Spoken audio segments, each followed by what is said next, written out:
आणखी एक महत्त्वाची बातमी ती म्हणजे इंद्रजित सावंतांना मीच फोन केला होता अशी कबुली तिकडे प्रशांत कोरटकरनं पोलीस चौकशीत दिल्याची सूत्रांकडून माहिती मिळाली आहे। मोबाईल डेटा सुद्धा मीच डिलीट केला अशी देखील कबुली त्यानं दिल्याची माहिती मिळाली आहे। तो मी नव्हेच म्हणणारा कोरटकर पोलिसांसमोर मात्र कबूल झाल्याची माहिती मिळाली असून हैदराबाद मार्गे चेन्नईमध्ये पळून जाण्याच्या तयारीत असल्याची सुद्धा माहिती कोरटकरनं चौकशीत दिली।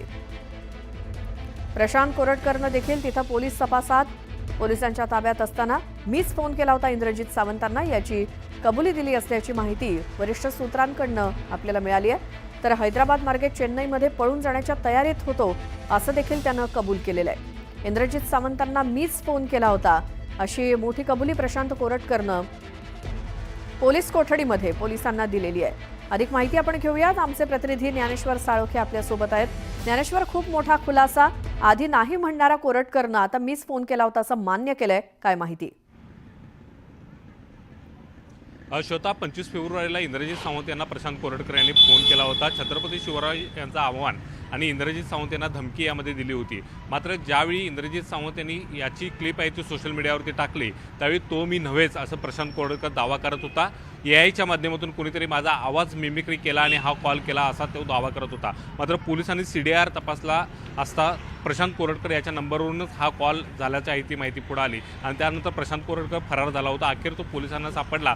पोलिसांच्या कोठडीमध्ये आता तो आहे आणि या कोठडी दरम्यान पोलिसांनी ज्यावेळी तपास केला त्यावेळी प्रशांत कोरटकर यांनी मीच कॉल केला होता याची आता कबुली दिलेली आहे। यासोबतच फोनचा डाटा सुद्धा आपणच डिलीट केल्याची कबुली आहे ते प्रशांत कोरटकर यांनी दिलेली आहे। पोलीस ज्या पद्धतीने तपास करतात काही प्रश्नांना तो उत्तर देण्यासाठी टाळाटाळ करतोय, मात्र पोलीस आहे ते त्याच्याकडे प्रश्नांचा भडीमार करताना पाहायला मिळतात। त्यामुळे घडाघडा आता प्रशांत कोरटकर बोलताना आपल्याला दिसून येतोय आणि त्या तपासामध्ये अनेक मुद्दे आता समोर यायला सुरुवात झालेली आहे। तो तेलंगणाला कसा गेला, का गेला याचा तपाससुद्धा पोलीस करत होते। मंचरियाल रेल्वे स्टेशनवरती तो का आला होता याची ज्यावेळी त्याच्याकडून उत्तरे घेण्यात आली त्यावेळी तो याच ठिकाणून हैदराबादला जाऊन तिथून चेन्नईला फरार होणार असल्याचं पोलिसांना तो सांगतोय।